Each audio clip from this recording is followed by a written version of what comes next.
Hello friends, வணக்கம். Welcome to just chillies.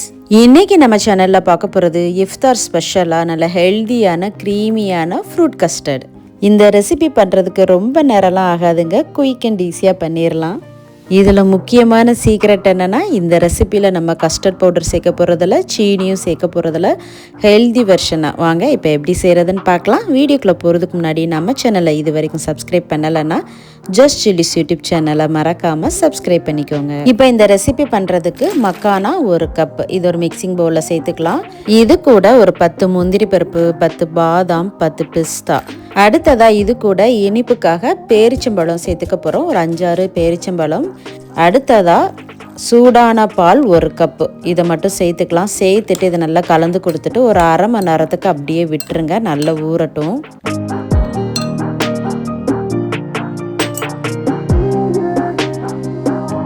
இப்போது அரை மணி நேரம் கழித்து பார்த்திங்கன்னா இந்த மக்கானா பேரிச்சம்பழம் எல்லாமே நல்லா சாஃப்டாக இருக்குங்க. இப்போ இது கூட ஸ்ட்ராபெரி கொஞ்சம் சேர்த்துருக்குறேன். இது வந்து ஃப்ரோசன் ஸ்ட்ராபெரி தான் நான் சேர்த்துருக்குறேன். உங்ககிட்ட ஃப்ரெஷ்ஷாக இருந்தாலும் அதை நீங்கள் சேர்த்துக்கோங்க.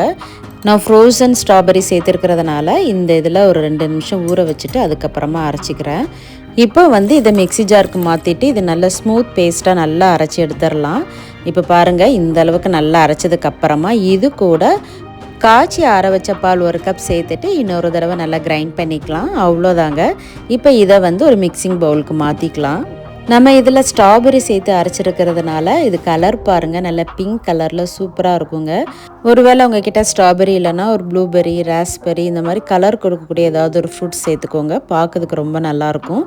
இப்போ இதில் வந்து நம்ம கட் பண்ண ஃப்ரூட்ஸ் எல்லாம் சேர்த்துக்கலாம். இது கூட நான் ப்ளூபெரி, ராஸ்பெரி சேர்த்துருக்குறேன், கட் பண்ண ஆப்பிள் கொஞ்சம் சேர்த்துருக்குறேன். அடுத்ததாக இது வந்து திராட்சைங்க, இது எங்கள் தோட்டத்தில் விளைஞ்ச திராட்சை தான், கொஞ்சமாக இருந்துச்சு, அதையும் சேர்த்துக்கிறேன். இது கூட உங்களுக்கு பிடிச்சமான எந்த ஃப்ரூட்ஸ்னாலும் நீங்கள் சேர்த்துக்கோங்க. வாழைப்பழம், ஆரஞ்சு, மாதுளை, இப்படி எதுனாலும் நீங்கள் சேர்த்துக்கலாம். சேர்த்துட்டு இதை ஒரு தடவை நல்லா கலந்து கொடுத்துடலாம்.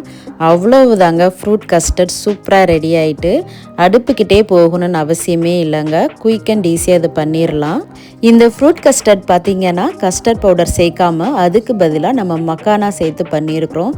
அதே மாதிரி சுகருக்கு பதிலாக பேரிச்சம்பழம் சேர்த்து பண்ணியிருக்கிறோம். நிறைய நட்ஸ் போட்டு ஃப்ரூட்ஸ் போட்டு பண்ணுறதுனால இது ரொம்பவே ஹெல்த்தியானதுங்க. இந்த நோன்பு டைமில் இந்த மாதிரி ஹெல்த்தியாக நீங்கள் சாப்பிடுங்க, ரொம்ப எனர்ஜெட்டிக்காக இருக்கும். கண்டிப்பாக ட்ரை பண்ணி பாருங்கள். செஞ்சு பார்த்துட்டு எப்படி இருக்குன்னு மறக்காமல் கமெண்ட்டில் சொல்லுங்கள். நம்ம சேனலில் ஏற்கனவே இஃப்தார் ஸ்பெஷலாக 3 விதமான ரெஃப்ரெஷிங் ட்ரிங்க் ரெசிபிஸ் அப்லோடு பண்ணியிருக்கிறேன். அதோட லிங்க் டிஸ்கிரிப்ஷன் பாக்ஸில் கொடுக்குறேன், செக் பண்ணி பாருங்கள். இதை ஃப்ரிட்ஜில் வச்சுட்டு நல்லா ஜில்லுன்னு குடிங்க, ரொம்பவே டேஸ்ட்டு நல்லாயிருக்கும். வீடியோ பிடிச்சிருந்தா லைக் பண்ணுங்கள், உங்கள் ஃப்ரெண்ட்ஸ் அண்ட் ஃபேமிலிக்கு ஷேர் பண்ணுங்கள். ஜஸ்ட் சில்லிஸ் யூடியூப் சேனலை மறக்காமல் சப்ஸ்கிரைப் பண்ணிக்கோங்க. தேங்க்ஸ் ஃபார் வாட்சிங்.